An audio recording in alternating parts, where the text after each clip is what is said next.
What if the most dangerous thing a woman can do is trust what she already knows?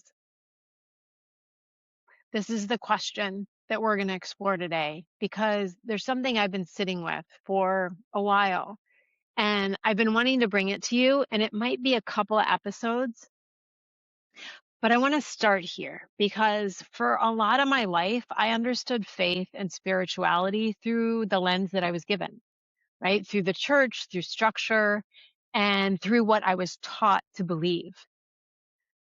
But something shifted lately.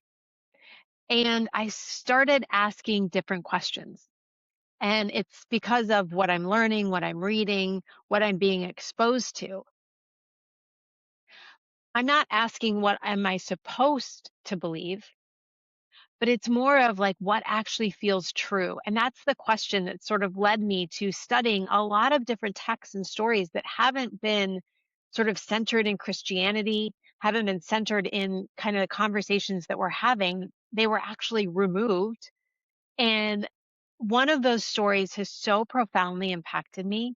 And learning about this woman, Thecla, has changed the way that I look at midlife and how I look at women.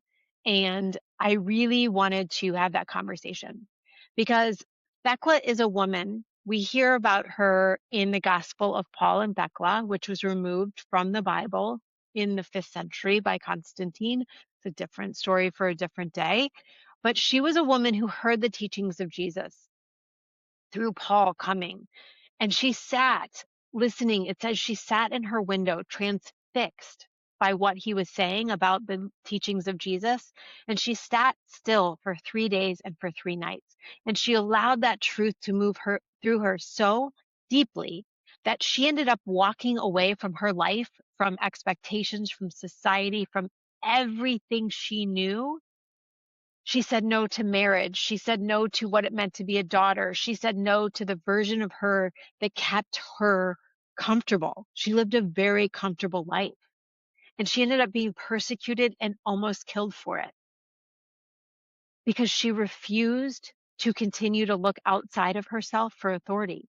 The teachings of Jesus that she was taught her that she was her own inner authority because God lived within her. And she was so moved that she became a force that no one could take down. Her family, society, the government, nobody, the wild animals. It is a wild story. And Thecla, through it all, believed so deeply in herself and in God and in their connection that she stopped at nothing. And so these texts that I've been reading about the Gospel of Mary, where Mary Magdalene teaches that the connection to the divine is not through the institution, but actually through yourself, right? All of these different things have been erased intentionally, right? So that we can be controlled. And the stories of Mary Magdalene and the story of Thecla is this just vibrant refusal to be controlled. And Thecla has really become something that has profoundly changed me in how I look at myself as a woman, as a mom, and how I look at midlife. And these voices are really important. And I wanted to start to share this, not from a place of faith or deconstructing or making faith right or wrong, but because it mirrors something that I see in the women that I talk to every day. That moment of midlife, or maybe that moment after betrayal or after divorce or after grief, where the old ways of us living, they don't fit anymore. And our question has to shift. Do I keep living this life that was handed to me that I created, or do I trust what is actually rising inside of me? Because that's where everything begins to change. I've always been a student of spirituality. I wanted to learn about all the different religions, Buddhism, Judaism, Hinduism, Hare Krishna temples. I sort of wanted to go to all of it because I wanted to understand. I think I've innately known that there is a through line between most religions, that God is the center, right? And there's God and truth. when we say God, when I say God, I mean truth with a capital T. I mean that source of energy from which everything flows. And that's the through line. And so I'm always looking for that in different stories, because I think each religion has a different take on the stories that they present. And it's kind of like what we're used to or what feels compelling is where we go. But midlife to me is a spiritual shift. It's not just hormonal, it's not just physical, it's not just emotional. It is a spiritual shift where we start really questioning and experiencing things differently. Not because we're just simply curious, but because we actually are feeling the shift where things don't fit anymore. And I think that's why it was so really profound when I found Thecla and the other voices that have been removed. Because Thecla just demonstrated this power within, this blanket refusal. As soon as she saw the light, she could not look away. She couldn't look anywhere else. And if you want to read her work, I am going to put a link in the show notes. There's different places that you can get it, but Megan Watterson in The Girl Who Baptized Herself tells the story of Thecla in such detail and such academic wisdom, knowledge, and profound just love and care. It is that book, I really feel like shifted a lot of things for me. And so I hope you read it, because Thecla is this badass, just a badass. And she ignites in every woman around her the power that they already have. And that's the point. She sat in stillness for 3 days and 3 nights, right? Which she teaches that we have to be willing to be still to absorb the truth, because in that stillness, something shifts internally. And she was able to then say no to the life that was expected of her. She faced punishment. She faced persecution. She was almost killed a number of times. And her rebellion is not about breaking the rules. It's about listening to herself. It is about her holding the tension between external authority and her internal knowing. Thecla really is teaching us that we have a flame inside of ourselves. And once we allow that to be sort of the kindle to take, when that little spark starts to gain more and more traction, when more oxygen is poured into it, right, that flame becomes unstoppable. And for me, that's what Thecla's story did, is it just sort of blew all of this oxygen into the flame that was already lit.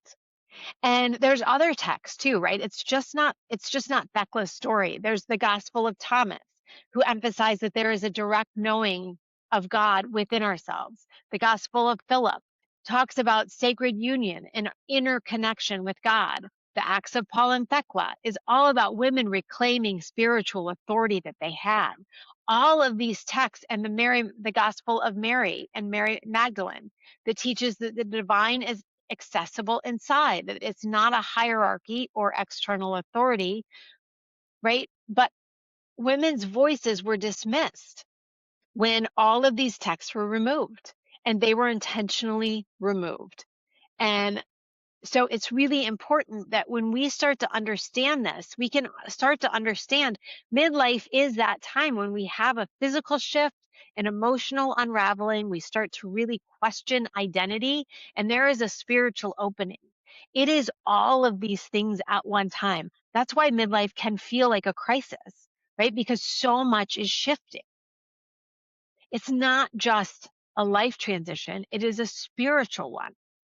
And that's where I think Thecla has a parallel for us in midlife, because she hears the truth and she knows, she feels in her bones, this can't be it. This cannot be it. And she sits in stillness, right? And that's where we have to really start to slow down and be willing to look at what's going on. Thecla says no. I mean, just a flat out loud no to everything. And I think it mirrors what we're being asked to do in midlife, which is that tension that we're feeling about disappointing others, about no longer playing the roles that we always have. And what will that look like? Thecla was persecuted. I mean, to near death. And I think so many of us, when we're going through these transitions, feel and fear loss and judgment and change. And I think the thing about midlife is the cost of listening to ourselves feels terrifying, but the cost of not listening to ourselves is our life. Midlife is a time we have to be willing to change and do things differently, to call out where we are overdoing and overfunctioning, where we are exhausted, where the roles are suffocating us, where we are people pleasing and it's not helping. The areas that we are just waiting for clarity, waiting, but we're not moving. And we have to stop looking outside of ourselves for the answers that have already been inside of us. You already know what is true for you. But oftentimes, if you're anything like me or the other women that I talk to, we're afraid of what the cost will be if we listen. And this is where I think we have to come back to, okay, well then what do we do? And this is why the program that I've created within and this podcast is here, because there is a process that we need to start to walk through to integrate into our life. And when I say integrate, it's like where our insides start to mirror what's on the outside. We want to build a life that mirrors what we feel on the inside. And so we have to be really clear about what that is. Otherwise, we're going to have chaos on the outside, right? That crisis. And so we want to start to look at really looking at our life. What doesn't fit anymore? Asking that question, getting really clear about it, gaining the awareness of what you know to be true. And then starting to understand that you do have agency. You do have choice, even when it doesn't feel like it, because you can choose even if it's uncomfortable. And then once we have looked at it, we become aware and we understand the choices, well, then we can start to live in more alignment, right? We can start to actually live in a way that reflects what we know to be true on the inside, how we feel, and we can start to reflect that in our exterior life. And we do that through self-trust, right? And self-trust isn't something we just find one day.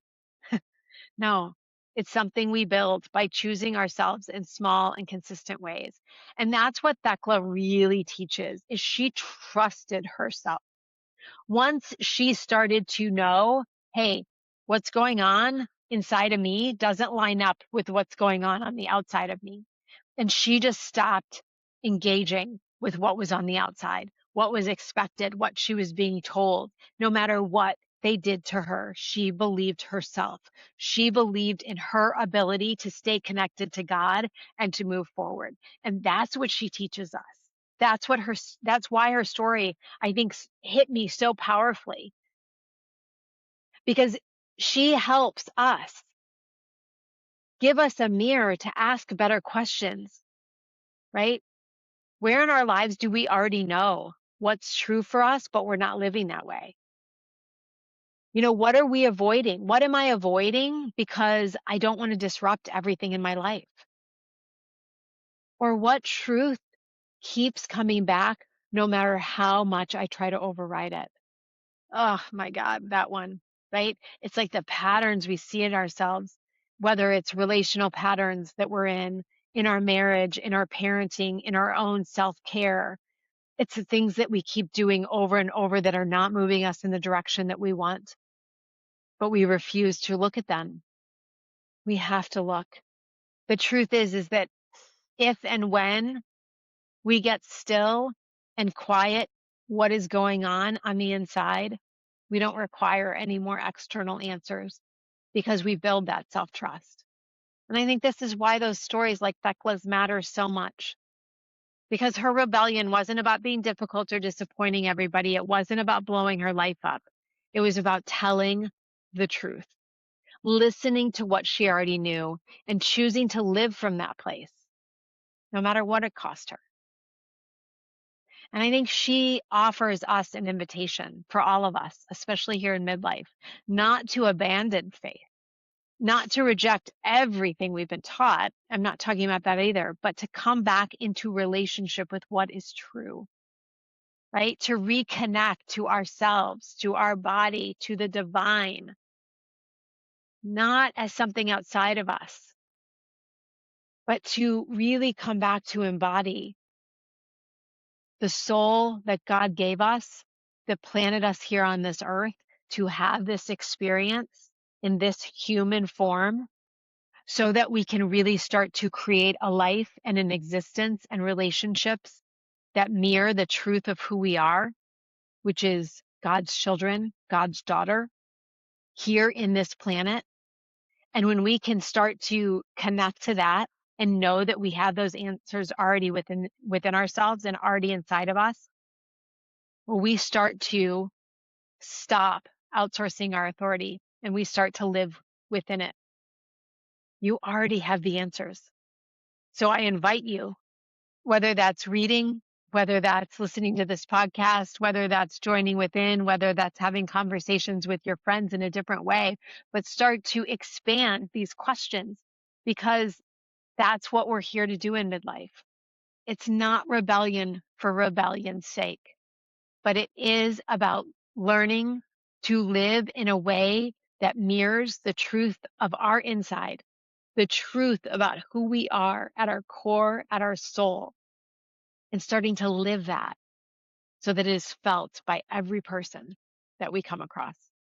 This is how we change ourselves. This is how we change our children, the next generation, the legacy, and the world.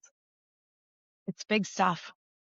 So I'm grateful to Thecla for offering me a different perspective. I hope you check out Megas and Watterson's work. It is beautiful. She's been on so many podcasts. Just Google her name. But I love Thecla. I think that this is going to be a conversation we have also in another episode, but I wanted to start it here. And I hope that it was helpful. And no matter what, just remember, you have the answers within. You already know. And I believe in you.